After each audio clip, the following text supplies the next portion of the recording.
Hi, my name is Gabriel Jaramillo with Habitat for Humanity Central Arizona, Director of Community Development, and I'm here with Lauren Kuby talking about housing. Yeah, Lauren Kuby, I'm the Vice Mayor of Tempe, Arizona.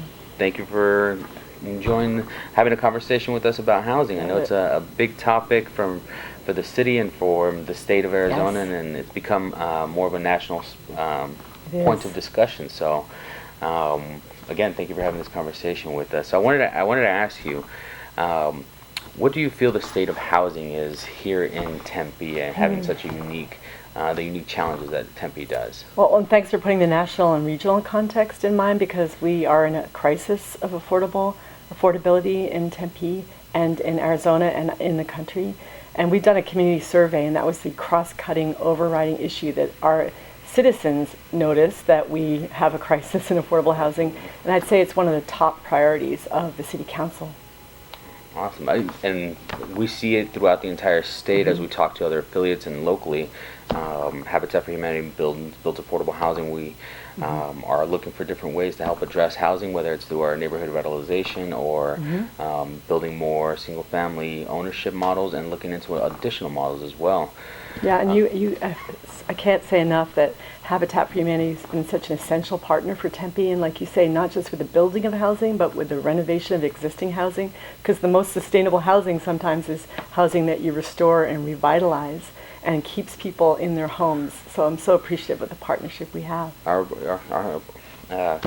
pleasure. That preservation of housing is has become such a key aspect of affordability, to make sure we keep the families in their homes, whether it's an aging individual that wants to maintain their independence in their home, or an individual that couldn't necessarily afford the repair. But that affordability aspect, I think, is something that needs to be taken in consideration just as much as a new home or a new development. And I always like to talk, specifically about real projects on the ground. But when you think about the Escalante neighborhood in Tempe and Victory Acres, one of our oldest neighborhoods in our city, with Habitat for Humanity and the Ramsey Norton Social Justice Foundation, we've been able to really infuse that community with energy efficiency practices and conversion of lawns to xeriscape, and a lot of just infusion into energy efficiency for the homes. It's been so important to that community, and it's been a real investment in the community. Absolutely, an investment in that initial construction to maintain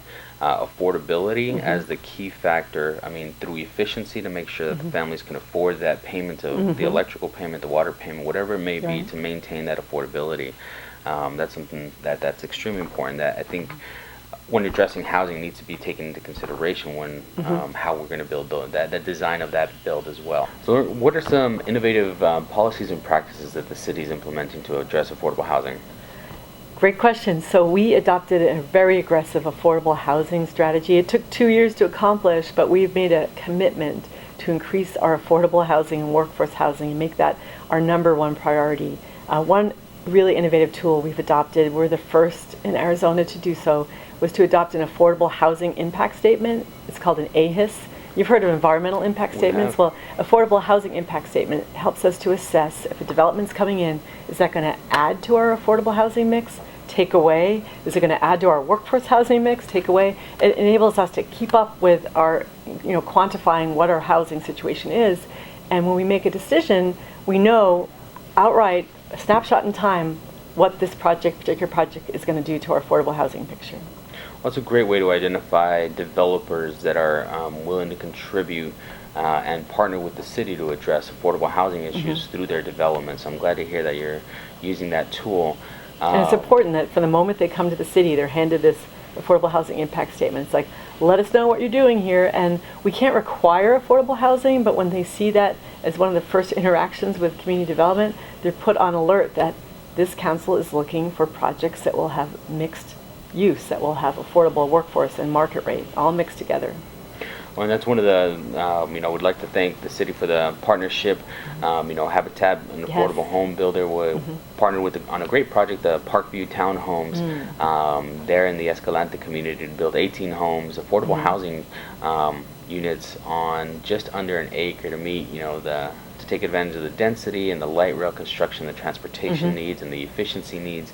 And we're happy to move forward with the partnership. We're excited to move forward with the partnership with the City of Tempe to bring more affordable housing.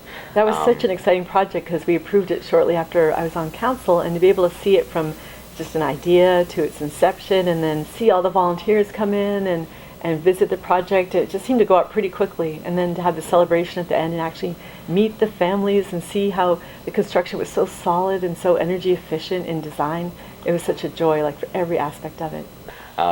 Hearing all the things that the City of Tempe is doing to address affordable housing, what suggestions or what best practices do you think other cities or the state can adopt or bring more awareness to address affordable housing? Well, I think the Affordable Housing Impact Statement, it's a great tool. It doesn't create affordable housing on its own, but it sort of sets a priority for a council and for a city's housing and community development departments. So that's important. I think it's good to look at fees and relief of fees and abatements of fees to help spark affordable housing. And I think you have to have leadership at the top that says, we recognize this is our highest priority. Our residents say it's the highest priority, so therefore it should be our highest priority. And we need to use every tool in the toolbox and work with developers, work for nonprofits, work with the university, work with our residents, and be all in together, because we can't create affordable housing in a vacuum. It has to have many partners, and they have to be private, public, and nonprofit partners combined.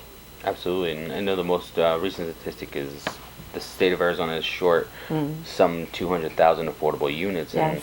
and it has to be a multifaceted approach, whether it's at legislative level or funding at the state level, or in the city level, to provide incentives or at least find those community conscious developers that are willing to work with cities to address the needs of the community. It has to be approached on multiple levels to make sure that we find a solution for it. I'm glad you talked about the state, because we have cities can do a lot, but when we have tools in place like inclusionary zoning, we can do a lot more. So inclusionary zoning is a tool that you can use. So when a developer comes in, you could say, we'll let you build, but you need to do 10% affordable workforce.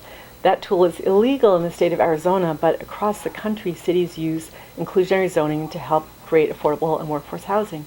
So it'd be great if the legislature would consider repealing that law, because it's contrary to, I think, what the legislature would like to see, in that we need to build more housing in our cities.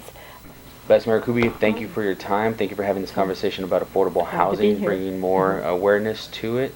We look forward to the partnership and continuing that. Can I add one thing? Thank you, Habitat for Humanity, Central Arizona, because you are a nonprofit that really gets the connections between housing and health and food access and transportation and shade. We're not just building housing, we're building healthy, strong families, stable families. We're building stable communities, and connectiveness is what creates a healthy, happy home and healthy, happy communities. So thank you for seeing that. It's not just about a home, it's about community. We're excited, and we're excited to see the future of the partnership in the City of Tempe. Thank you. Thank you.